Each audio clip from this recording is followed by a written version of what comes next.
मंगलमय मंगल करण वीतराग विज्ञान नमो ताहि जाते मयि अरहंतादिमः जो विद्यादि सागर सुधी जो विद्यादि सागर सुधी गुरु हितैषी शुद्धात्म में निरत नित्य हितोपदेशी वे पाप ग्रीष्म ऋतु में जल गए सयाने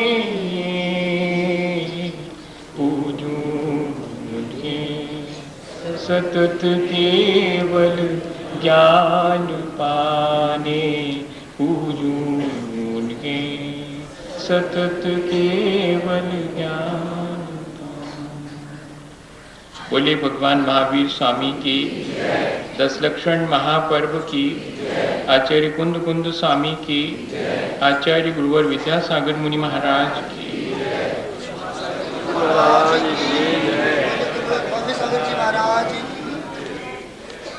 हम सभी लोगों ने पिछले दिन अपने जीवन को अच्छा बनाने के लिए 2 बातें सीखी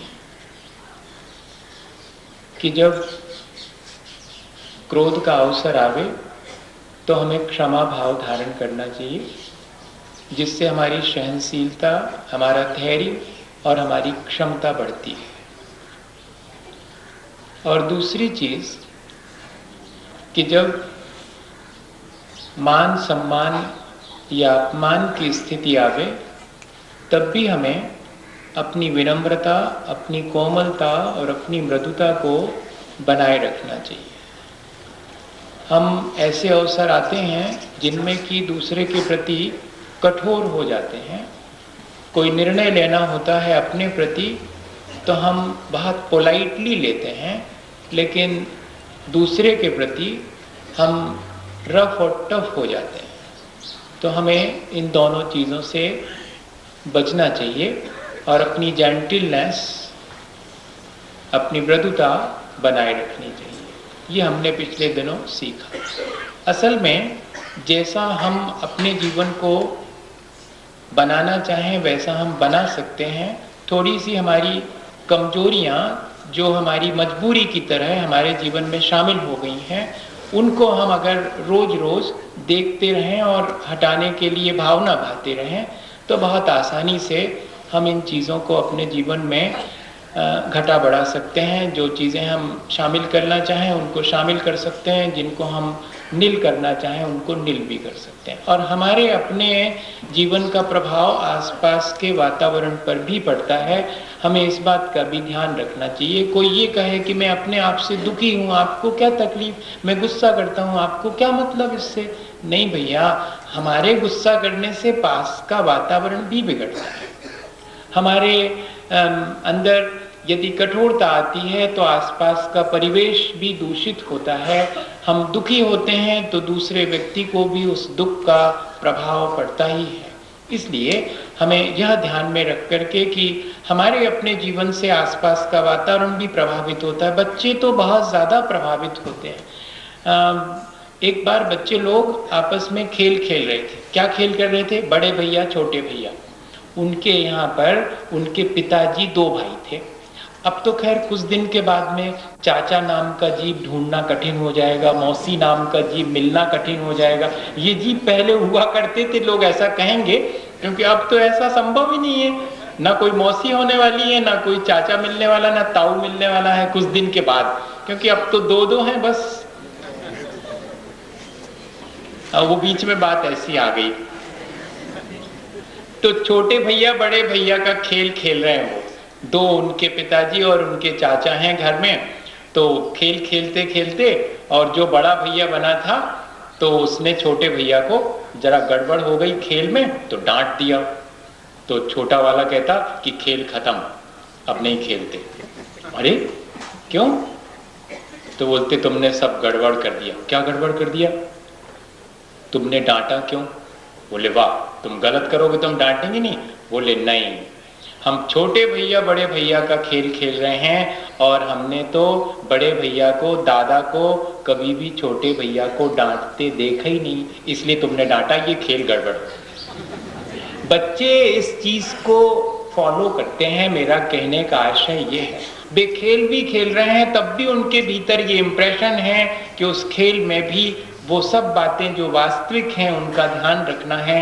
अगर परिवार में एक दूसरे के प्रति हम अगर क्रोध का व्यवहार करते हैं, घृणा का व्यवहार करते हैं, कठोरता से पेश आते हैं, तो मानिएगा कि हम अपना ही नहीं अपने आसपास के परिवेश को भी दूषित करते हैं, उन्हें भी वही करने के लिए प्रेरणा देते हैं। हमारे जीवन से जितनी प्रेरणा मिलती है उतनी हमारी वाणी से नहीं मिलती।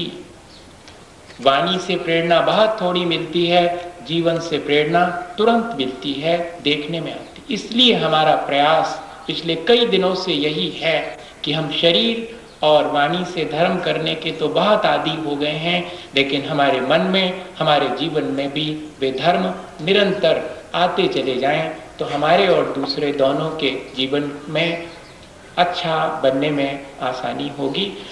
मन वचन काया की सरलता का नाम आर्जव धर्म है। तीनों इतने सरल हैं कि उनकी सरलता कैसे देखने में आती है। एक जगह अपन जब पढ़ते हैं कि मन में हो सो वचन उचरिए, वचन हो सो तन सो करिए। ये इस तरह की प्रक्रिया है कि जिसमें मन वचन काया तीनों के द्वारा ऐसे हम पेश आ रहे हैं कि जो चीज मन में है वो इतनी भली है कि उसको वाणी में कहने में शर्म नहीं लगती और शरीर से करने में कोई गड़बड़ी नहीं मालूम पड़ती। इतना चित्त में सरलता आ गई है और ऐसा चित्त हो गया है। ये अर्थ है मन वचन काया की रिजुता का या की सरलता का। ऐसा नहीं लेना कि जो मन में आया गड़बड़ सड़बड़ वो वचन से कह दिया और वही वैसा कि हमारे मन में आ रहा है कि हम आपको एक धक्का दे दें और आपने दे भी दिया, क्योंकि आज कहा था कि सरल होना चाहिए, धक्का देने का मन में आवे तो दे देना चाहिए। ऐसा नहीं, मन में इतनी सरलता हो कि उसे हम वाणी से सहज रूप से कह सकें और शरीर से भी करने में हमें कोई क्षति ना हो किसी की भी और हमारी अपनी स्वयं की भी। ये मन वचन काया की सरलता है। लेकिन क्या करें, ये सरलता हमारी थोड़ी गड़बड़ा गई है।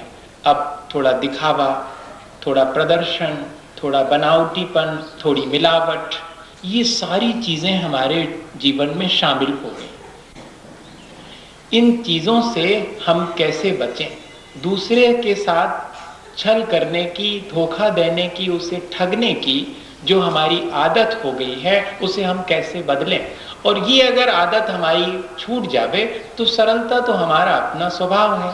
मन वचन काया तीनों एकदम सरल हो जाएंगे यदि हम दिखावा ना करें, यदि हम बनावटीपन ना लाएं, यदि हम छल कपट और दूसरे को धोखा देने और ठगने का भाव अपने भीतर ना लाएं, तो हमारा जीवन तो एकदम सरल है ही।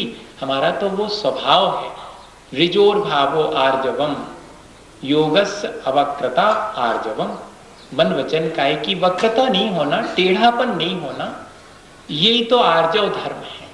अब हम देखें कि ये जो जिसको अपन मायाचारी भी कहते हैं या कि ठगना कहते हैं, वो किस तरह का है। मैं सोचता हूँ कि जब अपने मन में इस तरह का भाव आ जाता है कि हम दूसरे के साथ ऐसा व्यवहार करेंगे तो हमें लाभ होगा, ये जो लाभ की प्रवृत्ति हमारे भीतर आती है, तो फिर हम इन सब चीज़ों को करना शुरू कर देते हैं। आज जितनी ज़्यादा अपने जीवन में कृत्रिमता बढ़ रही है वो छिपी नहीं है। और कृत्रिमता का कारण क्या है? हम अपने को वैसा दिखाना चाहते हैं जैसे हम नहीं हैं। इतना ही कारण है। हम जैसे हैं वैसा अगर हम दूसरे के सामने प्रस्तुत कर देवें तो हमें लगता है कि उससे तो हमारी हेटी हो जाएगी, उससे हमें लाभ नहीं दिखाई पड़ता।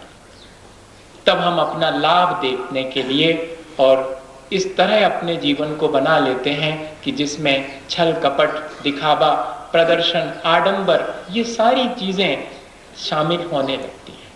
हमें इस चीज से बचना चाहिए। सब समझते हैं इस चीज को, और दूसरे के मन में अगर दूसरे के प्रति छल कपट का भाव हो तो वो छिपता भी नहीं है। थोड़े दिन भले ही छिपा रहे, लेकिन ज्यादा समय तक वो छिपता नहीं। और इससे क्या होता है, हमारी प्रामाणिकता और हमारी विश्वसनीयता धीरे धीरे करके नष्ट होती चली जाती है। जैसे कि सबको मालूम है, बच्चे लोगों के यहाँ पर कहानी में आता है कि वो हमेशा दूसरे को तंग करने के लिए और एक अपने खेत में से आवाज़ देता था कि ये बचाओ, भेड़िया आ गया और मेरी भेड़ों को ले गया। तो सब लोग आकर के इकट्ठे हो जाते थे, तो फिर वो हंसने लगता था कि देखा कैसा बुद्धू बनाया, कोई नहीं आया, भेड़िया थोड़ी आया। और एक दिन जब सच्ची में आ गया था तब फिर कोई मदद करने नहीं आया था। ये बहुत सीधी सी चीज है। ऐसा अगर अपन दूसरे के साथ में मिथ्या व्यवहार करेंगे, ऐसा दूसरे के साथ में छल कपट और धोखा देंगे और उसमें आनंद मानेंगे, तो हमारी विश्वसनीयता और हमारी प्रामाणिकता दोनों धीरे धीरे करके वो नष्ट होती। आज जो है वर्तमान में यही चीज है। हम कृत्रिम हो गए हैं, दिखावा करने लगे हैं, जिससे हमारे प्रति अब लोगों के मन में विश्वास नहीं रहा, संदेह ज्यादा हो गया। यहाँ तक कि परिवार में भी एक दूसरे के प्रति संदेह ज्यादा है, विश्वास कमती है। और भैया रिश्ते तो सब विश्वास से चलते हैं, चाहे भगवान से हमारा रिश्ता हो और चाहे संसार के व्यक्तियों से या वस्तुओं से। जितने भी संबंध हैं वे सब विश्वास के और श्रद्धा के संबंध हैं। इस विश्वास और श्रद्धा को यदि हम बनाए रखना चाहते हैं तो हमारा फर्ज है कि हम कृत्रिमता से बचें, आडंबर से बचें, अपने मन को सरल बनाने की कोशिश करें। सरलता के मायने क्या है? मैं एक दिन बैठे बैठे डिक्शनरी में देख रहा था तो 4-5 शब्द मिले उसके लिए। अपन उनको थोड़ा विचार करेंगे तो मालूम पड़ेगा कि किन क्षणों में हम सरल हो जाते हैं और किन क्षणों में हम कठिन हो जाते हैं। बस इतना ही है। कठोर होना और कठिन होना दोनों में थोड़ा फर्क करना। अपन ने कल कठोर होने की बात समझी थी, आज कठिन और जटिल, कॉम्प्लेक्स हो जाना। हाँ, ये एकदम अलग चीज है। हम स्वयं भी जैसे कि कोई चीज उलझ जाती ना, जैसे रस्सी वगैरह, तो फिर उसको सुलझाने में कैसा होता है, बहुत मुश्किल जाती। ऐसा ही अपने जीवन में भी हम कुछ चीजें इस तरह की शामिल कर लेते जिससे कि हमारा जीवन उलझ जाता है और पूरी जिंदगी हम सुलझा नहीं पाते। ये जो जीवन की उलझन है वो काहे की वजह से, इस दिखावे की वजह से, इस आडंबर की वजह से। आज आपने जैसा शो कर दिया अपने आप को, अब उसको जीवन भर मेंटेन करना पड़ेगा। आज किसी के सामने आपने अपने को जैसा प्रस्तुत कर दिया, अब उसके सामने हमेशा वही चेहरा लगाना पड़ेगा। तो ऐसा जीवन उलझा हुआ जीवन है, और ऐसे कठिन जीवन को हम कैसे सरल बनाएं, इस पर हम विचार करें। तो सरलता के मायने हैं ईमानदारी, सरलता के मायने हैं स्पष्टवादिता, सरलता के मायने हैं उन्मुक्त हृदय होना, और सरलता के मायने हैं सादगी, और सरलता के मायने हैं भोलापन, innocent, simple, honest, warm hearted और स्ट्रेट फॉरवर्ड। ये चीजें हैं सरलता के मायने। ये हमारे भीतर हम झांक करके देखें विभिन्न अवसरों पर कि ये चीजें हमारे भीतर हैं कि नहीं। अगर नहीं है तो कोई बात नहीं, अपन इनको धीरे धीरे करके और अपने भीतर प्रकट करने का प्रयास करेंगे। दो ही प्रक्रियाएं हैं, या तो इन चीज़ों को अपने भीतर प्रकट करें, और या फिर जो इनके अगेंस्ट की चीज़ें हैं, जो इनके विपरीत बातें हैं, उनसे धीरे धीरे बचने का प्रयास करें। ईमानदार होने पर एक मुश्किल खड़ी हो सकती है कि दूसरे व्यक्ति हमें धोखा दे सकते हैं। सरल होने पर भी यही मुश्किल अपने जीवन में खड़ी हो जाती है कि फिर लोग मिसयूज करना शुरू कर देते हैं। मुश्किल ये थोड़ी सी पड़ेगी, पर इसके बावजूद भी हमें अपनी उस ईमानदारी को बनाए रखना है। ये भर ध्यान में रखने की। किसी ने हमें अगर ठग लिया है तो हम भी उससे ठगें, ये पशु जगत की बात है। मनुष्य जीवन में ये ठीक नहीं है। कवि ने लिखा कि कबीरा आप ठगाइए और न ठगिए कोई, आप ठगाएं सुख उपजे पर ठगियां दुख हो। अपने को अगर कोई ठग ले तो कोई हर्जा नहीं है, क्योंकि इस बात का संतोष बना रहता है कि मैंने तो किसी को धोखा नहीं दिया, मैंने तो किसी को नहीं ठगा। लेकिन एक बार दूसरे को धोखा दे दें या दूसरे के साथ छल कपट कर लें तो जीवन भर ही नहीं, अगले जीवन में भी हमें दुख ही भोगना पड़ता है। थोड़े से ठगे जाने पर, ठगाए जाने पर थोड़ी देर को दुख उत्पन्न होगा कि देखो इन्होंने हमारे साथ ऐसा करा, लेकिन इतना संतोष मन में रहेगा कि हमने तो किसी के साथ नहीं किया। एक छोटी सी घटना आती है कि ये बच्चों की कहानियाँ वगैरह में लिखा रहता है ऐसा, लेकिन बड़ा उससे संदेश मिलता है। छोटी छोटी सी घटनाएं भी बड़ा संदेश देती। मैं पढ़ रहा था तो एक व्यक्ति जंगल में भटक गया तो एक पेड़ पे चढ़ गया।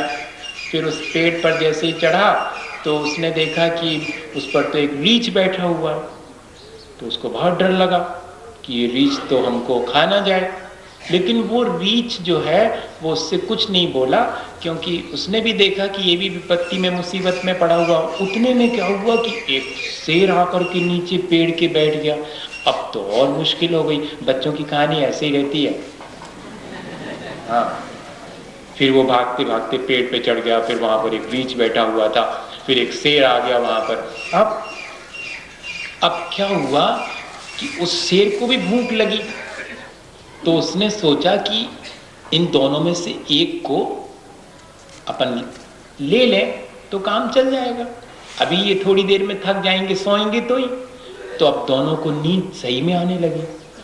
तो रीछ ने कहा कि सुनो, एक एक करके सो अपन, क्योंकि कोई विपत्ति आ जाएगी तो अपन एक दूसरे को बचा लेंगे। तो रीछ ने कहा कि ठीक है, हम पहले सो जाते हैं। आदमी ने कहा कि हम जगते हैं अभी। रीछ सो गया तो शेर ने, नहीं, पहले अपन आदमी को सुला देते हैं, नहीं तो वो गड़बड़ हो जाएगा। कैसा करें, हम तो भूल ही गए कि किसको पहले सुलाना चाहिए। पहले रीछ को ही सुलाते हैं। थोड़ा सुधार लिया हमने मन ही मन में सोच करके ऐसा। तो रीछ सो गया तो शेर ने कहा आदमी से कि देख, मेरे को तो भूख लगी है, एक ना एक को तो दोनों में से मैं खाऊंगा ही, और अभी ये सोया है, तू धीरे से धक्का दे दे अगर, तो बस मैं इसे खा करके लौट जाऊंगा, तू बच जाएगा। शेर की बात सुन करके और आदमी ने सोचा कि ठीक तो है, इसमें क्या दिक्कत है। आदमी की ईमानदारी इतने जल्दी गायब हो जाती है कि बड़ा कठिन है, और उसने रीछ को धक्का देने के लिए हाथ जैसे ही बढ़ाया कि उतने में रीछ की नींद खुल गई। रीछ ने कुछ नहीं कहा, जबकि समझ गया कि ये मुझे नीचे गिराना चाह रहा था। फिर भी उसने कहा आदमी से कि अब तुम सो जाओ। अब आदमी ने सोने का बहाना किया। उसको तो जिसको दूसरे पर विश्वास नहीं है, उसे दूसरे के प्रति भी अविश्वास अपने बारे में बना रहता है। नहीं सोया वो, लेकिन उतने में शेर ने रीछ से कहा कि देख, ये कितना विश्वासघाती है, तेरे साथ इतना धोखा करा, अब तो तू इसे धक्का दे दे। तो उसने कहा सुनो, मैं मनुष्य नहीं हूं, मैं धोखा नहीं दे सकता। ऐसी बात उसने कही। इससे क्या मालूम पड़ता है कि हमारे भीतर आज वर्तमान में दूसरे के प्रति धोखा देने का, छल करने का कितना अधिक भाव बन गया है कि एक कहानी लिखने वाले को मनुष्य से भी बड़ा उस पशु के भीतर के विश्वास को बताना पड़ा, मनुष्य को धोखे वाला बताना पड़ा। क्यों बताना पड़ा? जबकि मनुष्य को तो बहुत विश्वासी होना चाहिए, बहुत ईमानदार होना चाहिए। हमें अपनी ईमानदारी नहीं छोड़नी चाहिए, जबकि कोई हमें ठगे, हमारे साथ छल कपट करे। बाबा भारती के घोड़े की बात सबको मालूम। बाबा भारती के साथ घोड़ा छीन करके डाकू ने छल किया था, लेकिन बाबा भारती ने क्या कहा था, ये बात किसी से कहना मत, वरना लोगों का विश्वास उठ जाएगा कि दीनहीन की मदद नहीं करनी। धोखा देने से, एक बार अगर अपन धोखा देते हैं तो ईमानदारी पर संदेह होने लगता है, विश्वसनीयता पर, प्रामाणिकता पर संदेह होने लगता है। इसलिए सरलता वही है जिसमें कि हम ईमानदार रहते हैं, दूसरे का साथ छल नहीं करते, विश्वास और प्रामाणिकता बनाए रखते हैं। चाहे दुकान में हो, चाहे बाजार में हो, चाहे अपने घर में हो, या कि किसी सामाजिक और धार्मिक स्थल पर हो, हमें हमेशा अपनी प्रामाणिकता और विश्वसनीयता बनाने के लिए ईमानदार बने रहना चाहिए। जबकि दूसरा हमारे साथ विश्वासघात करे या बेईमानी भी क्यों न करे। दूसरी चीज, हमें उन्मुक्त हृदय होना चाहिए। उन्मुक्त हृदय के मायने क्या है कि कम से कम अपनों के प्रति तो हमें दुराव और छिपाव का भाव नहीं रखना चाहिए, लेकिन जब हमारे अंदर ऐसी आदत बन जाती है तब हम अपनों के प्रति भी दुराव और छिपाव रखने लगते हैं। वो चीज फिर हम खुले हृदय से मिल नहीं पाते। अच्छा देखो, किसी व्यक्ति के प्रति आप अपने मन में और इस तरह का छल करने का, धोखा देने का भाव रखेंगे, अगर कोई दुराव होगा आपके मन में, तो जरूर से आप थोड़े से बच करके कट करके चलेंगे, सामना नहीं कर पाएंगे, सहसा वार्म हार्टेड मिल नहीं पाएंगे अपन खुले दिल से। और आज ये चीज कितनी कम हो गई है। आज अगर भैया भी राखी बंधवाने जाता है बहन को, तो उतने खुले दिल से नहीं। क्यों? क्योंकि भीतर ये है कि पता नहीं ये कितना देना पड़ेगा इसको, बजट तो ये इस तरह का। अरे खुला खुला कह दो तो ना, बहन मैं इस बार तेरे को कुछ नहीं दूंगा, मेरे पास तो है ही नहीं, मैं तो बस प्रेम से एक शब्द लिख के दे रहा हूँ कि मेरी बहन 100 वर्ष तक जिए। पर दुनिया हिसाब किताब से थोड़ी देर चलती है, चलती तो पूरी विश्वास से ही है। अब क्या हुआ कि एक दिन बाई जी को लगा कि ये कुछ गड़बड़ है, मेरे से कटा कटा रहता है, कहना नहीं पड़ेगा। आंख नहीं मिला सकेंगे आप, अगर आपके दिल में कोई खोट है तो। हाँ, अब ये बात अलग है कि इतने पक्के हो जाते हैं कि फिर बाहर जरा अपन लोग होशियार हो जाते तो ऐसे ऐसे हो जाते कि पता तक नहीं लगने देते हैं कि अपन दूसरे के साथ धोखा कर रहे हैं। ऐसा भी हो जाता कई बार, पर कहीं ना कहीं से मालूम पड़ ही जाता। वो कहते हैं, एक जगह लिखा है कि ये जो घास फूस होती ना, उसमें अगर बंदर छिपके बैठ जाए तो कितनी देर, थोड़ी में तो हिलेगा, पता लग जाएगा उसका। बंदर को प्याल में छुपाया नहीं जा सकता। ऐसे ही जो है किसी के साथ छल ज्यादा दिन तक नहीं छिपता। और बाई जी के हाथ में पासबुक लग गई कि उसमें पैसे जमा हो रहे हैं, क्या बात है। फिर वो जो नफीस जिसकी दुकान से फल फूल खरीदते थे, उससे पूछा कि आजकल बाबू हमारा फल फूल लेता है कि नहीं। अरे भाई वो तो बहुत दूर के दूसरे रास्ते से कट करके निकल जाते, दुकान के सामने से ही नहीं निकलते। अच्छा, ये सब बात चल रही है। तो सीधे जब वर्णी जी स्कूल से आए, पढ़ के विद्यालय से, काय भैया जब मिथ्या व्यवहार हमारे साथ करना कब से सीख लिया, सीधा कह दिया। वर्णी जी ने हाथ जोड़ लिए और सारी घटना, था तो सरल हृदय लेकिन भय की वजह से, और ऐसा करना पड़ा उनको, तो सीधा जा करके कह दिया कि भाई जी 300 रुपया दान कराए थे। अरे तुमने इतना पुण्य का काम किया और फिर हमारे साथ ऐसा मिथ्या आचरण करने की क्या आवश्यकता थी। आज के बाद से सब संपत्ति तुम्हारी, जहां जैसे दान करना हो सो करो, मगर तुम हमारे साथ रह के मिथ्या व्यवहार न सीखो, सरल बनो। ये बात जो है वो हमारे अपने परिवारजनों से हम कह पाते हैं क्या? अपने बच्चों से कह पाते कि कभी भी हमारे साथ जो है तुम्हारे अंदर वैसा कह दो। उन्मुक्त हृदय होकर के संबंध रहें अगर हमारे, तो वे हमें हमारे जीवन को ऊंचा उठाने में मदद करें। और स्ट्रेट फॉरवर्ड, बहुत स्पष्टवादी होना, यह भी सरलता का ही काम है। कैसे? इसका भी एक उदाहरण वर्णी जी का। असल में हमारे भीतर जो कमजोरियां हैं उनको हम दूसरे को नहीं बताना चाहते। क्यों नहीं बताना चाहते? एक मुश्किल ये भी है कि उन कमजोरियों का दूसरा व्यक्ति मखौल उड़ाता है। और अगर अपन दूसरे की कमजोरियों को अपने जैसी ही मान लेवें और मखौल ना उड़ाएं, तो दूसरा आसानी से अपनी कमजोरियां कहने के लिए बिल्कुल उन्मुक्त हो जाएगा। उसको ये लगता कि इनसे कमजोरी बता देंगे तो ये ब्लैकमेल करेंगे हमारे साथ में, तो कोई बताना नहीं चाहता। अपने परिवारजनों को भी हम अपनी कमजोरी नहीं बताना चाहते। अगर कमजोरी बताने से अपमान मिले तो कौन बताएगा कमजोरी? और कमजोरी बताने से सम्मान में कमी ना आए, बल्कि आपकी स्पष्टवादिता के लिए पीठ थपथपाई जाए, तो आगे से आप भैया कमजोरी बार बार बताने में भी आदमी को शर्म लगेगी, इसलिए कमजोरी निकाल ही देगा वो, 100 दफे बताना पड़े अगर तो। अब वर्णी जी की ये बहुत सरलता थी कि उनके भीतर जो भी चीज कमजोरी थी उसे स्पष्ट बता देते कि भैया हम तो ऐसे हैं, हमारे बारे में तुम कोई मिथ्या धारणा नहीं बनाना। हम अगर भले हैं तो ठीक है, भले हैं, और हम बुरे हैं तो हम तुम्हें ऐसा नहीं शो करेंगे कि हम तो बहुत भले, हम बुरे हैं तो बुरे हैं भैया, हमको ऐसा आता है। एक बार एक व्यक्ति ने भरी सभा में ऐसे ही और वर्णी जी से पूछ लिया, काय वर्णी जी, भिंडी भक्ष है कि अभक्ष है?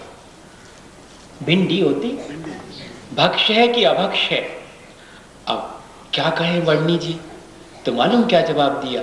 ए भैया, हमें तो भाव थे सो हम खाते हैं, मतलब हमें रुचिकर लगती है सो हम खाते हैं। और इतने ही जवाब, इसमें पूरा जवाब हो गया कि वर्णी जी खाते हैं, इसका मतलब अभक्ष तो नहीं है, लेकिन वर्णी जी छोड़ नहीं पा रहे, जब कमजोरी है। अपनी कमजोरी भी बता दी और यह भी कह दिया कि है तो खाने की चीज, लेकिन मैं अभी छोड़ नहीं पा रहा। ये बहुत कठिन बात है, इतना स्पष्टवादी होना अपने प्रति। दूसरे के दोषों के बारे में तो अपन बड़े स्पष्टवादी होते हैं, दूसरे का जरा सा दोष दिख गया अगर तो 4 लोगों से कहते फिरेंगे और फिर बाद में कहेंगे क्या हम झूठ बोल रहे हैं, क्या देखा था हमने, दिखा हमने, कोई गलत थोड़ी कह रहे हैं। ये स्पष्टवादिता नहीं कहलाती भैया। अपने बारे में स्पष्टवादी होना, ये स्पष्टवादिता हमें सरल बनाएगी। और सादगी और भोलापन, सादगी का एक उदाहरण मेरे सामने का था। बहुत अम्मा जी बहुत पुरानी थी, वृद्ध हो गई थी, बहुत सरल थी। उन्होंने कभी अपने जीवन में फोटो नहीं खिंचवाई। हाँ, तो अब घर के बच्चों ने कहा कि अम्मा, छोटा गांव था, उस गांव में तो फोटोग्राफर भी उस समय नहीं था, तो सब बच्चों ने कहा कि अम्मा अपन चलते हैं और जरा पास में शहर में 30-40 किलोमीटर शहर है, वहाँ पर अब सबकी एक फ़ोटो तो होनी चाहिए, बाद में सबके काम आएगी देखने के लिए, और आपकी तो ज़रूर होना चाहिए अम्मा, अब आपकी उम्र 80 साल की हो गई, हे भैया हमें नहीं खिंचवाने फ़ोटो, ज़िंदगी निकल गई, हमने नहीं खिंचवाई फ़ोटो। वो सरलता थी उनकी कि अब क्या फ़ोटो खिंचवाना है इसमें। लेकिन देखना वो सादगी किस तरह की। बच्चों ने कहा कि ठीक है, अब अम्मा नहीं मानती हैं तो इनको मत चलो, ले चलो, अपन चलो, अपन सब खिंचवा ले आएंगे। और बच्चे चले, नीचे तक उतर गए सीढ़ियों से। अम्मा ने आवाज दी, ए भैया सुनो तो। क्या अम्मा? देखो हमने तुमसे मना कर दी है, हमारी नहीं खिंचवा के ले आना तुम फोटो। अब बताओ, है ये सादगी की नहीं, है ये सरलता की नहीं? अब उन्होंने, उनको कैसा लग रहा है, जबकि जब तक जाएंगे नहीं तो फोटो कैसे खिंचेगी। पर इतना इतना भोलापन है, इतना सरल मन है अगर, कि हमें ये चीज नहीं करनी है माने नहीं करनी है। ऐसी सादगी हमारे जीवन में आ सकती क्या? ऐसी सादगी बच्चों से सीखना चाहिए, ऐसी सादगी और भोलापन बच्चों को देखना, उनके बीच घंटे भर रहो। किसी ने लिखा कि अगर आप सच्चे और सरल होना चाहते हैं तो बच्चों के बीच थोड़ी देर अपना बिताओ, वे आपको सिखाएंगे कि कैसे सरल और सच्चे होना चाहिए। एक बार सबको मालूम होगी वो घटना, हम ऐसी छोटी छोटी घटनाएं बता रहे हैं। अक्सर नहीं होता है घर में कि जब अपन किसी से नहीं मिलना चाहते हैं तो बच्चों से कहला देते हैं कि कह दो पापा नहीं करते हैं ऐसा।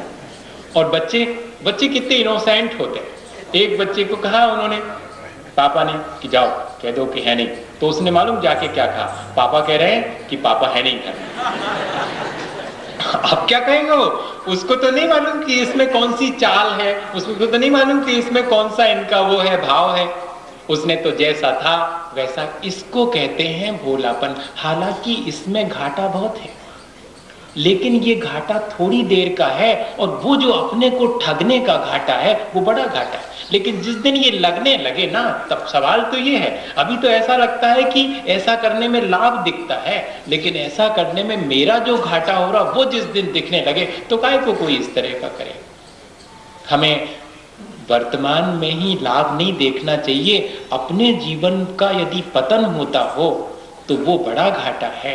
वर्तमान में होने वाले घाटे और लाभ से हमारा जीवन चलता है, हम लोग ऐसा करते। लेकिन जीवन में जो हम घाटा और लाभ, जो अपने जीवन को ऊंचा उठाने और पतित होने में जो विचार करना चाहिए, वो विचार जो है वो बहुत ज़रूरी है। हम अपने जीवन में इन सारी चीज़ों को क्या ला पाएंगे, हमें लाना चाहिए। हमारा ये जो छल कपट करने का भाव है वो किसी से छिपता नहीं है भैया, सब समझते हैं। और होता ये है कि सब एक दूसरे को गलत ही समझते हैं, क्योंकि सब हमारे भीतर छल है तो हमें दूसरे के भीतर भी छल दिखता है। क्योंकि हम दूसरे के प्रति संदेह करते हैं तो हमें भी लगता है कि नहीं, कोई विश्वास करने योग्य नहीं है, तो दूसरा भी हम पर विश्वास नहीं करेगा। इस तरह ये डिसक्वालिटीज हमारे भीतर बढ़ती चली जाती हैं। मैं सोचता हूँ कि अपन ने बहुत सरलता पर सरल ढंग से ही समझना चाहिए, है ना? नहीं तो सरलता पर प्रवचन करे और कठिन हो गए तो और गड़बड़ हो जाएगी। इतने में तो अपने को समझ में बात आ गई। एक छोटा सा और उदाहरण, जिससे कि और थोड़ी बात, वैसे वो उदाहरण बहुत प्रचलित है, सभी लोग उस उदाहरण को जानते होंगे, पर इस अवसर पर अपन फिर से याद कर लें कि जैसे वो एक बुढ़िया अम्मा चली जा रही थी रास्ते से, अपने सिर पर पोटली लेकर के। आया याद? आ गया? फिर क्या हुआ था? फिर एक घोड़े वाला निकला, तो बूढ़ी अम्मा तो ठग गई थी। तो उन्होंने कहा, एक घोड़े वाले, हमारी एक पोटली रख लो, थोड़ी दूर हमको जाना है, वहां हम ले लेंगे। घोड़े वाले ने कहा, टाइम नहीं है। किसके लिए? मैं क्या इसी के लिए अपना घोड़ा लेके निकला हूं? लेकिन घोड़े वाले को थोड़ी दूर जाने के बाद मन में आ गया, छल, क्या पता बूढ़ी अम्मा पोटली में क्या क्या माल टाल बांधे हो, ले लेना चाहिए और लेकर के भाग जाना चाहिए। तो फिर बड़े उससे वापस आया। सरल बनना बहुत आसान है, सरल दिखना बहुत आसान है, सरल होना बहुत कठिन है। सब कोशिश करते हैं कि सरल बने, सरल दिखें, भले ही सरल ना हो। हाँ, ये बड़ी कठिन बात है। सरल बने फिरना, सरल दिखना, ये इसकी चर्चा नहीं कर रहे अपन तो सरल हो जाएं भीतर तो सब ठीक हो जाता। और उन्होंने अब उस व्यक्ति ने लौट करके बड़े सरल बनने की कोशिश करी, बड़े सरल दिखने की कि अरे लाओ अम्मा, हमारी तो गलती हो गई, आप इतना बोझा कैसे ढोएंगी, और दुनिया भर की बातें सब आ जाती हैं। फिर जब भीतर कुछ गड़बड़ आती है तो ये सब ऐसे आने लगती है। अब बुढ़िया ने इनकार कर दिया। तो फिर मालूम क्या उसने कहा कि अरे बुढ़िया अम्मा, तेरे से किसी ने क्या कह दिया? तो बुढ़िया अम्मा ने कहा कि तेरे मन में जिसने कह दिया ना, उसी ने मेरे से भी कह दिया। और कोई नहीं आया अभी इस बीच में, कोई कहने नहीं आया, लेकिन तेरे मन में जिसने जैसा कह दिया उसी ने मेरे लिए भी आकर के कह दिया कि अब छल आ गया है। भैया अपन कितनी बार इन सब चीज़ों को पढ़ते हैं, सुनते हैं, बस थोड़ा सा ये है कि इन बातों को अब विचार करना शुरू करें चुपचाप शांति से बैठ करके, तो इनसे अपन को ज़रूर अपने जीवन को अच्छा बनाने की प्रेरणा मिलेगी, इसी भावना के साथ कि हमारा जीवन अच्छा और सरल बने। बोलिए आचार्य गुरुवर विद्यासागर मुनि महाराज की जय। हे गुरुवर शाश्वत सुख दर्शक